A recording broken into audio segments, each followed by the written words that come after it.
has to become so potent in these fights. If he's taking a little bit of extra damage, he's going to be the one getting those heals. Beginning of 2020. I would have actually been okay with it, to be honest. I don't think it would have been great, but my issue with T1's draft is the Seraphine, because it's Faker on Seraphine. You know, he's going to be very stable. Just since we're talking about it. All right, here we go. The combo comes in onto Rascal. The Hextech Ultimatum just trying to survive, but he's not really in range. And oh, that flash was just as desperate as it comes. The body slam to start, and then I'll hook shot away or something like that, or flash away. But he never got that choice. Now we're fighting over the Rift Herald here. The smite is going to go to Clid, actually. Cuz is like, maybe I can pick it up. No, you can't, buddy. You didn't get the smite down. Al Faker's stuck here. This is not a good situation. They're actually trying to turn it around here. Cuz is taking a lot of the aggro on the bottom side. Teddy and Keria both roaming up. And now you can see Clid is in a lot of trouble. Kana going to pick up that kill. And even though they don't get the Rift Herald here, T1 will at least pick up the 1 kill. Kana, who's had something great for breakfast, I guess. And, like, yeah. This is a player who we were touting in 2020 as one of the best new top laners. Here we go again. Once again. Hextech Ultimatum is coming in. This time we have TP and Udyr coming in, but the damage is going to be enough. They take down Rascal already, and you can see Gen G just on the run. The Encore is going to hit BDD, and he is in a lot of trouble already. Kana doing so much damage. BDD over the wall. He's actually going to get bopped down here by Faker, who goes for the flash and picks up the kill. Lands another root onto Clid, and this is just massive for T1. They pick up 3 kills in the engage. This is not how this early game is supposed to look. This is not really going to be able to challenge either of these objectives, but here comes the 2-man Encore, and look at this synergy. The Hecarim over the wall, the Encore over the wall. And Cuz is just too fast, nobody can catch up to him. Life's going to eat some damage. This roster for T1. Oh no. I think Ruler's just dead here. Nice flash. Nice flash, buddy. Like, that's not going to help you out too much. Not against a fed Hecarim and a fed Gragas. The envelope on side laning. See how many minions you can get. As this time, it's Faker who's out in the open. Yeah, he kind of got caught out here by himself in a 1v1 position, but he will have a lot of help from his teammates. With the stopwatch coming in, looks like Faker is in a bit of trouble, though. Kana trying to help out here, as Rascal is going to get booped down. But you can see the damage that BDD does do, even just on the 1.5 items. Kana is going to have to get out of here. Clid not going to be able to catch up, so we'll just end up It's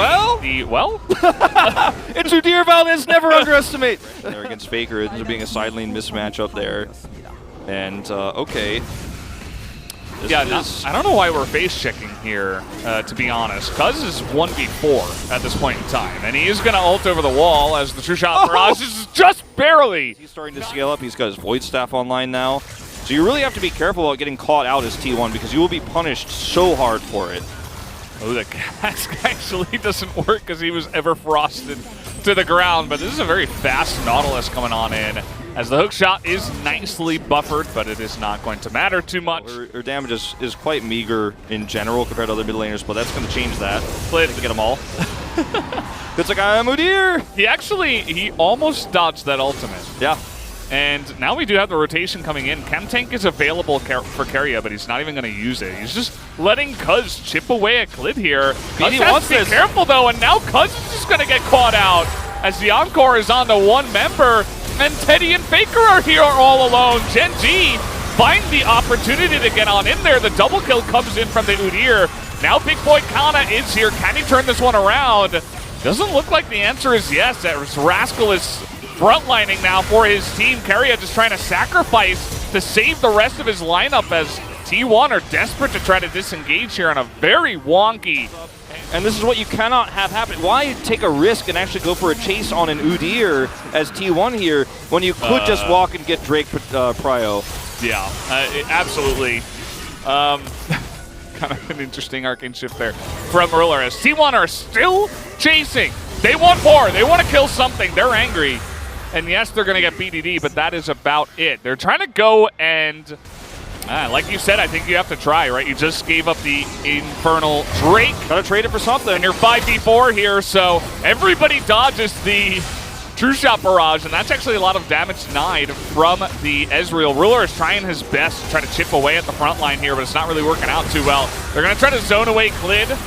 Not super successful, but they do have the damage onto the Baron, and it will be enough. No steal is going to come in here, as the cast from Kana is going to separate everybody. The Encore does nothing.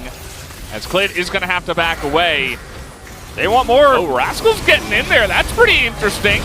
As Ruler just immediately dies, and now Rascal is all alone. Not sure about this one, Wolf. We're just turning it into a total clown fiesta in this game. I mean, they really thought they were going to be able to force this into a Hextech Ultimatum, gets a pick, and then all the Ruler damage comes through the fall, but they can't. They can't do it. Oh, we're still going. Cuz is like so angry after his play up on the top side. And you know what? I suppose he's making up for it. And we're just not ending. This actually... We're just not ending. Which that's going to come up. Oh, boy. Oh, no. I think Rascal's just dead here. He is he's surprisingly tanky. It doesn't matter. As Kana is legendary. 8-0. But they can't rotate it once those are cleared. I mean, how do you walk in here safely with all the lockdown, all the wombo, all the ultimates that come through the team want to shut you down when you group up? It's so difficult to engage. Klid's trying to bait it. Yeah, look at that. Oh, they're going to land the root here, and they actually catch two. Here we go. The Hecarim goes in, and down goes the Karma to start us off. Kana does take a lot of damage in the front line. BDD does his ultimate for about zero reason. Tries to put up a wall, potentially. As now Rascal up on the top side getting caught out, but here on the right, Keria is looking to engage. BDD desperately trying to 1v5, but is not going to be able to. They need to get onto Ruler, though, who is actually doing a lot of damage by himself, but now all alone, and the range of Teddy is just going to slap him down as Pings coming through. They want to end this game right now. They're going to. Yeah. Oh man, this is great game for T1 to start us off. Yeah, people are going to look at the scoreline and they're going to see Kana and they're going to be like, how did that happen? Like, how is this possible? Well, the guy just had an incredible game, and T1 really showed up to play tonight. A fantastic showing in game number 1, going the way of T1 this time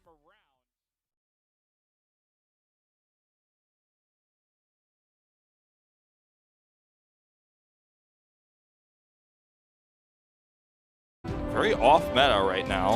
Yeah. And I'll take the Galio instead, which is going to be great into the Leona, the Gnar, and the Hecarim in particular. The crazy, 5-man taunt plays, you can just be a soaker, an amazing peeler for your 80 carries. As we're having another trade down on the bottom side. Not going to get that last hit onto life, actually, and you can see Teddy takes enough damage to pressure him off of that. As in comes Cuz. Remember, no flash here on life, and even through the exhaust, that's going to be the first blood on to that Galio bot. Very well. So, I thought he was ready, but he was not, and here we go. This is where it starts. It's what we wanted to see. We wanted to see Klid up in the top side. He's taken a lot of damage, but 2v1 here. You can imagine that they should get the kill. The flash comes in from Kana as he tries to pick up at least the one onto Klid. Could see a very different trade. As, remember, Life still doesn't have flash, but this time around, Klid is here, but the 3-on-3, who wins this one? A perfect Hecarim ultimate onto the 3 of them, but with the TP coming in, T1 will try to get out of here. BDD, I don't know what that was. That's going to be a bit of a whoopsie. And now we have the encore that comes in, and Klid, alongside of Ruler, are going to be rooted up. This is a disaster for Gen G, and T1 easily clean up. 4-0 on Teddy now. Teddy's got the jaw hitting the floor laugh after that trade, as we're going to see Hextech Ultimatum under turret here. Kana is very free. Faker's roam timing is perfect to try to get there on time to deny the teleport play. So either way, we have more plays coming, so we don't have to talk about that one. In goes the Hecarim, and this Kaisa is just insane right now. 5-0 after one more kill.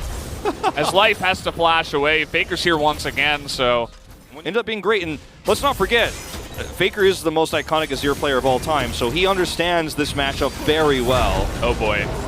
We're gonna get the sun into the wall, and now Rascal, he's just holding on to his Hecarim ultimate. There you go. Yeah, just gonna wait for that perfect moment. See if he really needed to use it because the kill was just so easy. Any vision, so Klid has to stay mid when the Rift Herald gets dropped to make sure that there's no dive on the BDD. T1 know that. They see him not rotating up, and then they make a pick happen. They're gonna try to trade this back though. Hecarim is just too fast. Like, you're just not gonna get on top of him. Now Kana is alone. Yeah, he's the one that does get caught out. Not quite as fast as Hecarim, Udyr, and Brothers. A fantastic spot here to do whatever they want. As, the Hextech Ultimatum, pretty good against Hecarim. Yeah, pretty good against shutting down that horsey. No way out of that one, I'm afraid. So Gen G, the one way they win this one is they kill Kai'Sa. I think if you don't kill Kai'Sa here, you're probably just going to lose the fight. You could maybe commit, try to get Clid to go for the steal and then back away. But at this point, it looks like T1 just want to turn around on this one. The Encore is pretty lackluster, but still the front-to-back fight is here for T1. They're going to chip away. They catch Rascal. All their big ultimates here in this fight. In fact, all 5 of them were used. So this is an opportunity for Gen G to try to front to back, but it's just so difficult. Another turn is going to come on in here. Cuz no ultimate available. Life just trying to peel for his team. As Ruler does a nice amount of damage here if he is kiting them back, but they're split. Yeah, the slow is going to come onto Ruler this time around, and he is not going to 200 years this game. Ultimate between the top side of Gen G and where he ults in. And if they try to collapse on him, he's free. And once again, Gen G going to try to deny this.